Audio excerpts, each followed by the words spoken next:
అర్హులైన పేదలకు డబుల్ బెడ్రూమ్లు ఇవ్వాలని స్థానిక సమస్యలు విమర్శించాలని సిపిఎం పార్టీ జిల్లా కార్యదర్శి ఎం మల్లేశం అన్నారు. ఆదివారం మెదక్ జిల్లా నర్సాపూర్ మండల కేంద్రంలోని యాదవ్ ఫంక్షన్ హాల్లో జరిగిన నర్సాపూర్ ఏరియా 2 మహాసభ జరిగిన సందర్భంగా ఆయన హాజరై మాట్లాడారు. గత 3 సంవత్సరాల కాలంలో జరిగిన పార్టీ కార్యక్రమాల అనుభవాలను సమీక్షించుకొని భవిష్యత్తు కార్యకర్తవ్యాలను రూపొందించుకోవడం జరిగింది. అలాగే మహాసభ సందర్భంగా పార్టీ నాలుగు తీర్మానాలను చేసుకోవడం జరిగింది. మొదటిది, అర్హులైన పేదలు నర్సాపూర్ పట్టణ కేంద్రంలో ఉన్న వారిని గుర్తించి పేదలకు డబుల్ బెడ్రూమ్లు కేటాయించాలని ప్రభుత్వాన్ని డిమాండ్ చేశారు. రెండవది, నర్సాపూర్ డివిజన్ పరిధిలో కొండపోచమ్మ కాలువ ప్రభుత్వ నిర్మాణం పనులు ప్రారంభించింది.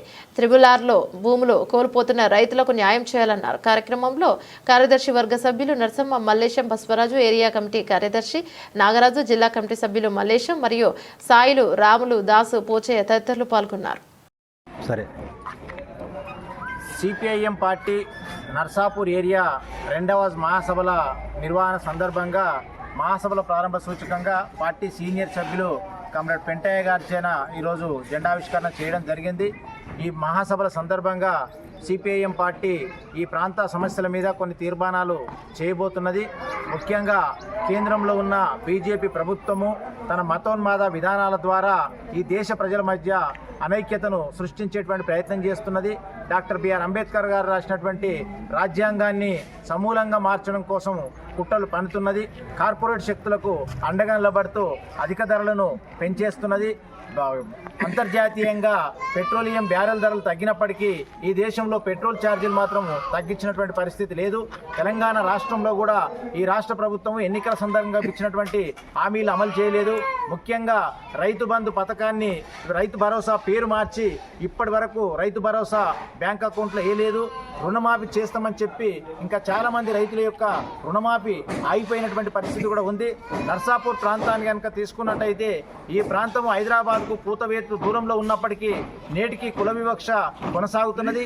అనేక గ్రామాల్లో కులం పేరుతోని కూడా దాడులు జరుగుతున్నటువంటి పరిస్థితి ఉన్నది. సామాజిక న్యాయం కోసం కూడా ఈరోజు ఈ మహాసభలో తీర్మానాలు చేయబోతున్నాం. ముఖ్యంగా నర్సాపూర్ ప్రాంతం అభివృద్ధికి దూరంగా ఉన్నది. హైదరాబాద్ ఆనుకొని ఉన్న ఇవాళ అనేక మంది యువకులు, మహిళలు ఈ ప్రాంతం నుంచి బొంతపల్లి, జీడిమెట్ల ఇట్లాంటి పారిశ్రామిక ప్రాంతాలకు వలసలు పోయేటువంటి పరిస్థితి ఉంది. మరి ఈ ప్రాంతంలోనే కనుక మెదక్ నుంచి నర్సాపూర్ రోడ్డు మధ్యలో పరిశ్రమలు ఏర్పాటు చేసినట్టయితే ఈ ప్రాంత నిరుద్యోగులకు ఉద్యోగాలు వచ్చేటువంటి అవకాశం ఉంది. అదే రకంగా కాళేశ్వరం కాలువల పేరుతోని పెద్ద ఎత్తున కాలువలు తవ్వి భూములన్నీ గుంజుకున్నారు తప్ప ఈనాటి వరకు కాళేశ్వరం నీళ్లు చుక్క నీరు కూడా ఈ ప్రాంత రైతులకు అందేటువంటి పరిస్థితి కనిపిస్తలేదు. అదే రకంగా పీజీ కాలేజీ మంజూరు అయింది, పీజీ కాలేజీ నడుస్తున్నది, ఉన్న కోర్సులు పోతున్నాయి.